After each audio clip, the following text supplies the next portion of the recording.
نحمده ونصلي على رسوله الكريم أما بعد فأعوذ بالله من الشيطان الرجيم بسم اللہ الرحمن الرحیم. میرے تمام معزز ناظرین کو السلام علیکم. آج میں آپ سب کے لیے ایک ایسا وظیفہ لائی ہوں، ایک ایسا وظیفہ آج آپ سب سے میں شیئر کروں گی جس کے کرنے سے آپ کی ہر رکاوٹ اور ہر مشکل منٹوں میں حل ہو جائے گی. کیا آپ کے کام میں بھی رکاوٹیں ہیں؟ کیا آپ کی زندگی میں بھی مشکلیں ہیں؟ تو اس بابرکت اور مضر وظیفے کی برکت سے آپ کی ہر رکاوٹ اور ہر مشکل منٹوں میں حل ہو جائے گی. اللہ رب العزت آپ کی ہر دعا کو قبول فرمائیں گے. صرف قرآن پاک کی طاقتور آیت کو آپ نے 7 مرتبہ پڑھنا ہے. اس کے پڑھنے سے، اس کی برکت سے اللہ رب العزت کی بارگاہ الہی میں آپ کی ہر دعا قبول کر لی جائے گی، آپ کی ہر حاجت پوری ہو جائے گی. یہ وظیفہ کرنے سے پہلے آپ کو اللہ رب العزت پر کامل یقین اور بھروسہ ہونا چاہیے. ایک اور بات آپ کو بتاتی چلوں کہ یہ دعا ہمارے پیارے نبی صلی اللہ علیہ وآلہ وسلم بھی پڑھا کرتے تھے.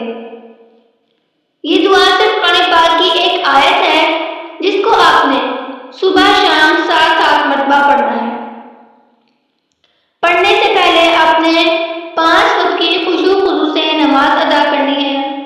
اپنے رب کو راضی رکھنا ہے، اپنے رب کو راضی کرنا ہے، اپنے گناہوں پر شرمندہ ہونا ہے، اپنے گناہوں کی معافی مانگنی ہے کہ اللہ رب العزت ہم سے راضی ہوں. کیونکہ جب اللہ رب العزت ہم سے راضی ہوں گے تو دنیا کی کوئی بھی چیز ہم سے دور نہیں ہوگی. ہمیں کوئی بھی مشکل، کوئی بھی ہماری پریشانی ہوگی وہ منٹوں میں حل ہو جائے گی. تو ہم لوگ زندگی سے پریشان نہیں ہوں گے، زندگی کی تکلیفوں سے پریشان نہیں ہوں گے اگر ہمارا رب ہم سے راضی ہوگا. تو اپنے خشوع خضوع سے نماز ادا کرنی ہے، اپنے رب کو راضی کرنا ہے. پھر آپ نے اللہ رب العزت پر کامل یقین اور بھروسہ کرنا ہے کہ اللہ رب العزت آپ کے اس عمل کو، اس دعا کو ضرور قبول فرمائیں گے.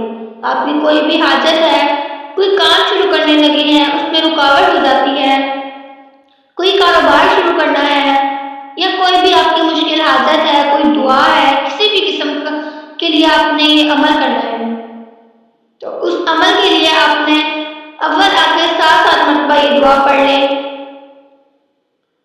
صبح شام 7 مرتبہ یہ دعا پڑھنی ہے اور اول آ کے 3 مرتبہ درود پاک پڑھنا ہے. دعا کون سی ہے؟ حسبی اللہ لا الہ الا ہو علیہ توکلت وہو رب العرش العظیم.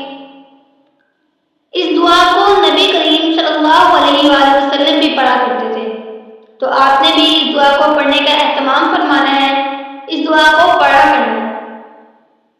بس پھر